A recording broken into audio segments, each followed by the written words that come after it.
আজ আমরা 4 জন চলেছি একদিনের ঝটিকা সফরে টাকি ঘুরতে। সুন্দর ওয়েদার বন্ধুরা, ঝকঝকে আকাশ, রোদ প্রচন্ড, ভালো লাগছে। তো হঠাৎ মাঝখানে মনটা বেশ চা চা করে উঠল, তাই একটা ছোট্ট ঠাকুর। এই যে রাস্তার ধারে খুব সুন্দর ছোট্ট একটা ধাবা, বাসন্তী ধাবা, সেখানেই চলে এলাম আমরা একটু ব্রেক নিতে। তাকাও একটু এদিকে। চারিদিকটাও বেশ সুন্দর, অল্প টিফিন, চা, বিস্কিট, এই গাড়িগুলো এখানে। চাটা বেশ টেস্টি ছিল।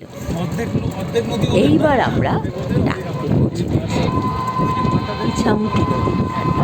এই ইছামতি নদীর ধার দিয়েই আমরা চলেছি আজকে আমাদের গন্তব্য গোলপাতার জঙ্গল। রাস্তার মাঝখানেই এখানে পড়ল সেই ব্রিটিশ আমলে তৈরি করা নলকূপ। সেই সময় কত উন্নত ছিল ভাবুন। ব্যাস, তারপরেই আমরা পৌঁছে গেছি গোলপাতার জঙ্গলে। খুব নির্জন, সেভাবে কোনো শব্দই নেই, শুধু ঝিঝি ঝিঝি শব্দ আর মাঝখানে পাখির আওয়াজ, তাছাড়া কোনো শব্দ নেই। চারিদিকে শুধু সবুজ সবুজ ঘন জঙ্গল, সুন্দরী, গরান, গেওয়া আর গোলপাতা।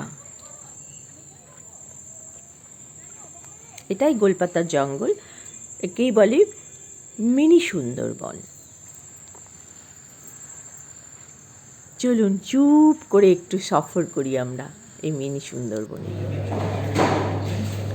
তারপরে আমাদের প্রচন্ড খিদে পেয়ে গেছে, ভাবলাম আজকে লাঞ্চটা আমরা সোনার বাংলা হোটেলে করি। চলে এলাম সোনার বাংলায়,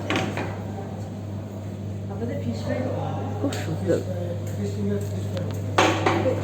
এখানেই আমরা আমাদের লাঞ্চটা সেরে নিলাম। তারপরে চলে এলাম ইছামতি নদীর ধারে। সন্ধে প্রায় সমাগত, সূর্য ডুবে গেছে, একেবারে গোধূলি সন্ধিক্ষণ। এখানেই আজকে আমাদের ব্লগটা শেষ করব বন্ধুরা।